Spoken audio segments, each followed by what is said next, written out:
I'm Stephen Had from Archery Supplies. Today we want to talk about the Predator Trophy longbow. Now, Predator's been making bows for a number of years. It started off in dart and archery by a guy named by the name of Ron Pitsley. Now, Ron's history. Now, I know Ron and I know Mike, who own the company. I should put it in past tense because Ron's passed on. But I want to tell you a bit about the background before we look at this bow, because I think it's just amazing. One of the things which strikes me about archery is getting to know the personalities of the people involved and how they've touched your lives. Now, I've known Mike, who owns Predator bows, for 30 years. I'm 50 years old, so I've known him for over half my life, and I feel like we've sort of grown up together, even though he's based in Minneapolis, for all his life, and he talks about ice skating, and I live in Australia under the sunshine. But I've gone to America numerous times. Now, part of this story is what I want to tell you about this product, which is made in America, and I think it's amazing. And I think it's amazing how this product, this incredible product, is physically made. Now, Ron's father, he was obviously a son, and his dad was an air conditioner mechanic, so he fixed air conditioners and fitted air conditioners. And I think Ron was obviously he was a refrigeration mechanic in refrigerators, but I think he was a higher level than that, like a slightly higher level. Anyway, he liked making bows, and his bows are amazing. Now, this is the Lobo. It's only been out, when I say it's only been out, it's a designed longbow to be really smooth when shot. Now, this is the Trophy longbow, and you can see here, like that little black bit is wood, that's wood, and there's a strip of wood above and strip of wood below. It's incredible. When they do the limbs, look here, you got a piece here, and they join it together with these little bits of wood in the middle. Like, I'm like, how do they do this? Now, it's done in a small factory in America, in a small country town of America. Now, I've sold a whole heap of Predator bows over the time, and they've been really reliable. Now, this is one of my Predators. I've got quite a few Predator recurves. And what makes them unique is these limbs, about how they twist back. And I can remember Ron and Mike telling me, look, we've tested a whole bunch of different materials, carbon, foam, and they made this bow available in carbon and foam limbs as special order. Now, I probably only sold 4 of them, so there's not a whole lot of them around, but they said there was really no difference between the carbon and foam and this material here. It was more to do with the shape. And this was one night when we were having dinner together at an ATA show. So what made Predator unique was their design and the way it shot. So it was smooth, it was fast, and in fact, when I tested the Predator bow against a Black Widow bow, I found the Predator was 5 pounds lighter in physical draw weight, but it achieved the same speed as same Black Eagle as the Black Widow. It was just such an amazing bow to shoot. And the reason I say this is because yesterday it was announced that Predator is no longer going to be making bows, and that came as quite a shock to me. And what also came with was a whole bunch of phone calls. So customers were ringing, asking for these bows. On that exact day, yesterday, I sold 4 Predator bows. It's like people are rushing because they know that once these are sold, that's it. Now, I'm not sure what the circumstances is why Predator's closing. I did send Mike a wish you the best email, and I'd still like to get over there and sort of see him and see these Great Lakes of America. I just haven't got around to it, and COVID kind of killed that, and I just seem to be so busy working all the time. But what it gets to me is about small business. Predator was a small American business, and you probably don't want to hear this, but there is 8 reviews of Predator bows on their website. I'm pretty sure it's 8. One's from me, and I think it's an amazing product. One's from a guy who gave them 1 star, so I would make a rude gesture. Like, the product is so, like, I've been selling for 30 years. They've been bulletproof and people love them. Look, they're not cheap Chinese. They're a premier product, but once these are gone, it's like, what's going to replace them? Is there going to be another bow made as good as these? And the thing that struck me about Predator was, once you sort of had one, it was a lifelong, it was an item you had forever. And during the time, they made a couple of special bows. But the Trophy, which is what this one is one of those special bows. There's only a few of them out there. And this, to me, is quite amazing. So, now, a bit about Mike. So after Ron passed away about 3 years ago, Mike has a degree in, I'm going to say, marketing. God, I hope I'm right, because I've known him for years and years. Now, he worked at Darton as a sales manager there, and that's how I got to know him, because I was the Australian representative for Darton.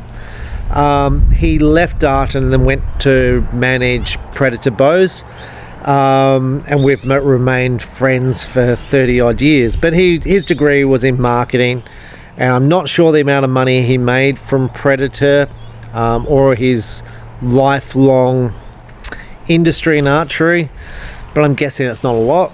But I suppose what I'm going to get at is it can be a tough industry to be in, running a small business with low margins, very competitive. And I'm not sure if it was COVID, the restrictions imposed by COVID, getting the materials, which would have been hard during COVID.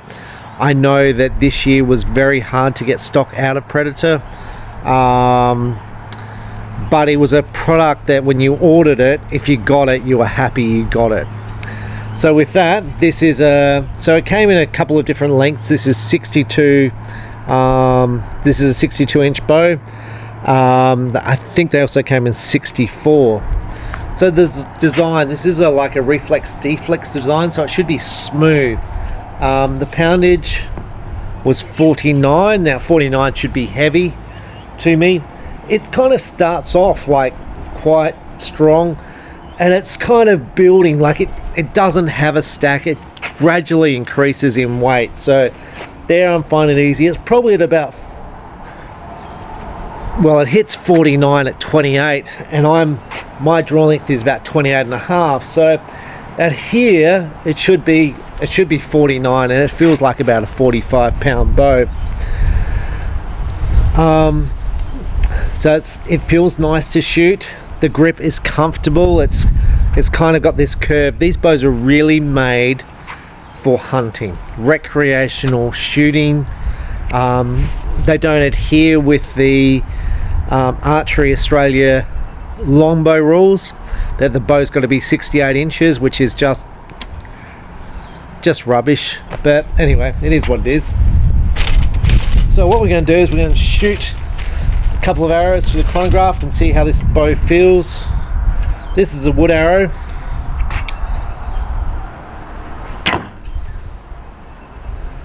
.168 feet per second. Now obviously I didn't draw that back all the way.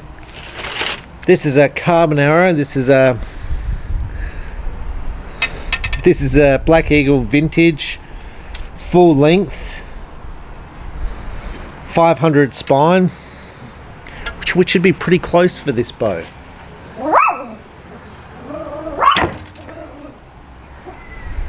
.172 feet per second. There's very little, the balance of the bow, it's very quiet, as you can hear. I probably find it quieter than the recurve, and the reason it's quieter than the recurve is you've got no string hitting the limbs. It's not going to be as fast as a recurve, but it's going to be quieter to shoot.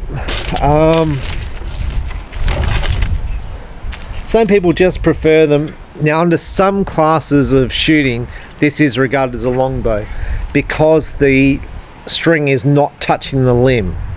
So depending which classification you shoot under, you'd have to check what the rules are as far as longbows.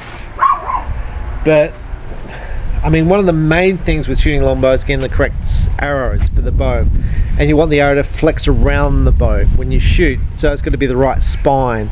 If the arrow is too heavy, it's going to drag on the rest all the way through. If it's too light, it's going to bend too far. This is a Rose City custom made wood arrow. You can see the amount of helical on the feathers. You definitely want to shoot feathers if you're shooting longbow. Oh, and these have the classic knocks to make it quicker off the string. So these are from boning. They have that little ridge there, so you can kind of feel you've put it on the right way. But this is just a beautiful bow to shoot. It's a bow that when you shoot it, you know it's a thing of quality. It's a thing of beauty. You're really the only person who's going to have one of these, and there's going to be no more of them around. This is it.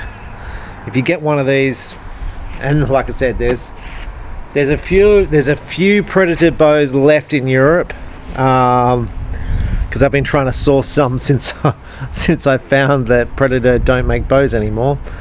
There's a couple left in Europe, but there's not a lot around, so you're going to be lucky if you're able to source some.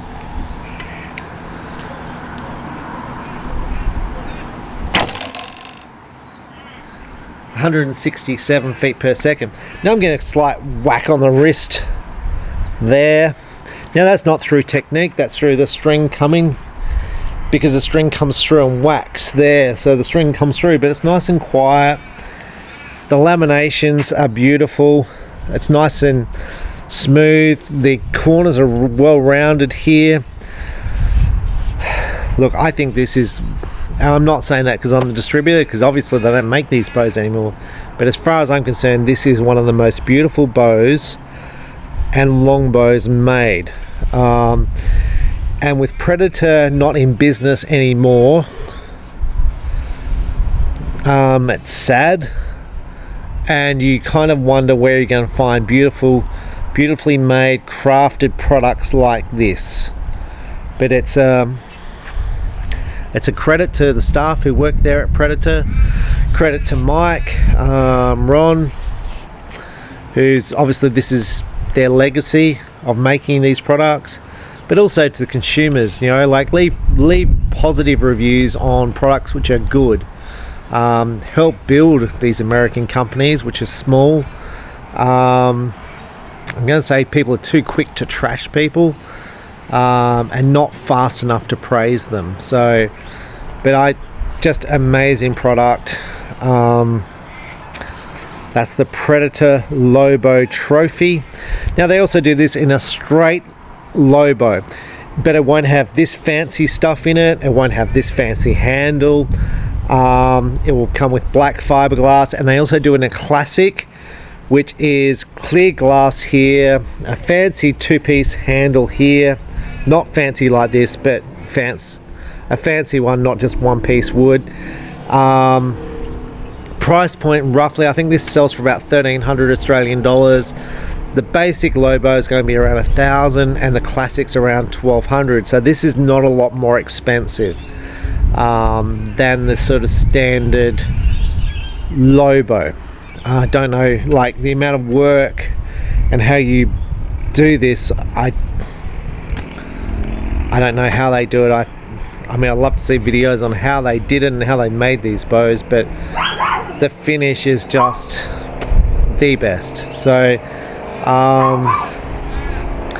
so with that, if you can get a chance to shoot a Predator bow, recurve longbow, they also make a longer version of this called the Phoenix, which is 68 inches. Which isn't like a reflex or deflex, it's just straight. But this, I mean, for recreational shooting, is a nicer bow to shoot than the 68 inch, but not as fast as a recurve. So, but overall, a beautiful bow to shoot. I'm Stephen Hand from Archery Supplies. Thanks for watching, and if you can drop a little like for Mike, and sort of thank him for his 30 years of service to the archery industry. It's always sad when I say I lose people, when I lose contacts with people in the archery industry for so long. Like Mike is my oldest and longest contact in the archery industry. and that's saying a lot. There's been a lot of people that gone. There's been a lot of people come and go in that time. Mike's been there literally from the start, so we wish him his best in whichever venture he ventures into. I'm sure he'll be very, very successful in whatever he chooses to do. Maybe he's just going to have a holiday for a while, I don't know. Anyway, thank you for watching. Bye.